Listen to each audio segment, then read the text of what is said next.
नमस्कार दोस्तों। आज की हमारी कहानी है तीन मछलियाँ। एक नदी के किनारे उसी नदी से जुड़ा एक बड़ा जलाशय था। जलाशय में पानी गहरा होता है, इसलिए उसमें काई तथा मछलियों का प्रिय भोजन जलीय सूक्ष्म पौधे उगते हैं। ऐसे स्थान मछलियों को बहुत रास आते हैं। उस जलाशय में भी नदी से बहुत सी मछलियाँ आकर रहती थी। अंडे देने के लिए तो सभी मछलियाँ उस जलाशय में आती थी। वो जलाशय लंबी घास और झाड़ियों द्वारा घिरा होने के कारण आसानी से नजर नहीं आता था। उसी में तीन मछलियों का झुंड रहता था। उनके स्वभाव भिन्न थे। अन्ना संकट आने के लक्षण मिलते ही संकट टालने का उपाय करने में विश्वास रखती थी। प्रत्यु कहती थी कि संकट आने पर ही उससे बचने का यत्न करो। यदि का सोचना था कि संकट को टालने या उससे बचने की बात बेकार है। करने से कुछ नहीं होता है, जो किस्मत में लिखा है वो होकर रहेगा। एक दिन शाम को मछुआरे नदी में मछलियां पकड़कर घर जा रहे थे। बहुत कम मछलियां उनके जालों में फंसी थी, अतः उनके चेहरे उदास थे। तभी उन्हें झाड़ियों के ऊपर मछलीखोर पक्षियों का झुंड जाता दिखाई दिया। सबकी चोंच में मछलियां दबी थी। वे चौंके। एक ने अनुमान लगाया, दोस्तों लगता है झाड़ियों के पीछे नदी से जुड़ा जलाशय है, जहाँ इतनी सारी मछलियां पल रही है। मछुआरे पुलकित होकर झाड़ियों में से होकर जलाशय के तट पर आ निकले और ललचाई नजर से मछलियों को देखने लगे। एक मछुआरा बोला, आहा, इस जलाशय में तो मछलियां भरी बड़ी है। आज तक हमें इसका पता ही नहीं लगा। यहाँ हमें ढेर सारी मछलियां मिलेंगी। दूसरा बोला।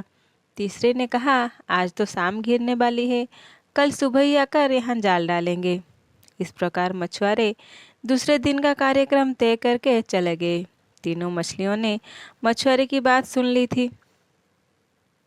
अन्ना मछली ने कहा, साथियों तुमने मछुआरे की बात सुन ली। अब हमारा यहाँ रहना खतरे से खाली नहीं है। खतरे की सूचना हमें मिल गई है।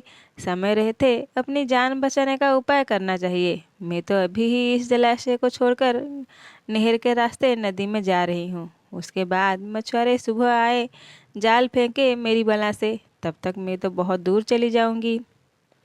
प्रत्यु मछली बोली, तुम्हें जाना है तो तुम जाओ, मैं तो नहीं आ रही।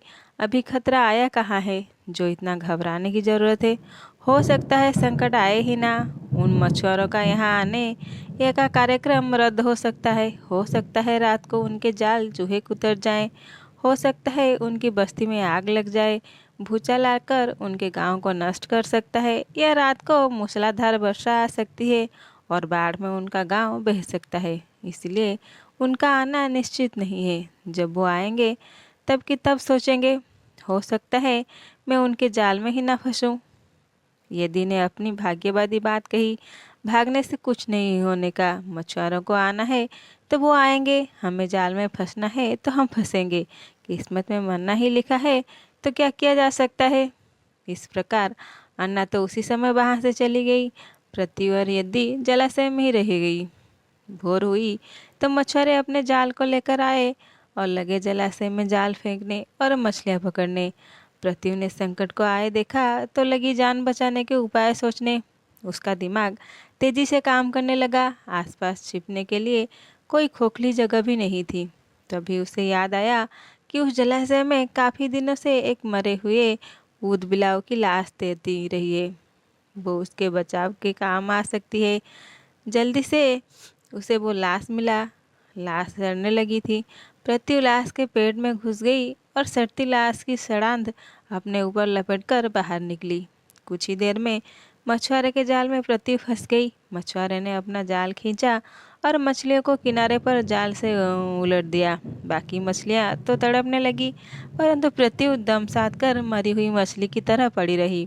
मछुआरे को सड़ांध का भपका लगा तो मछलियों को देखने लगा। उसने निश्चल पड़ी पृथ्वी को उठाया और सूंघा। ये तो कई दिनों की मरी मछली है, सड़ चुकी है। ऐसे बड़बड़ाकर बुरा सा मुंह बनाकर उस मछुआरे ने पृथ्वी को जलाशय में फेंक दिया। पृथ्वी अपनी बुद्धि का प्रयोग कर संकट से बच निकलने में सफल हो गई। पानी में गिरते ही उसने गोता लगाया और सुरक्षित गहराई में पहुंचकर जान की खैर मनाई। यदि भी दूसरे मछुआरे के जाल में फंस गई थी और एक टोकरे में डाल दी गई थी। भाग्य के भरोसे बैठी रहने वाली यदि ने उस टोकरी में अन्य मछलियों की तरह तड़प तड़प कर प्राण त्याग दिए। कहानी अच्छी लगे लाइक शेयर और सब्सक्राइब कर दीजिएगा। नमस्कार, जय जगन्नाथ।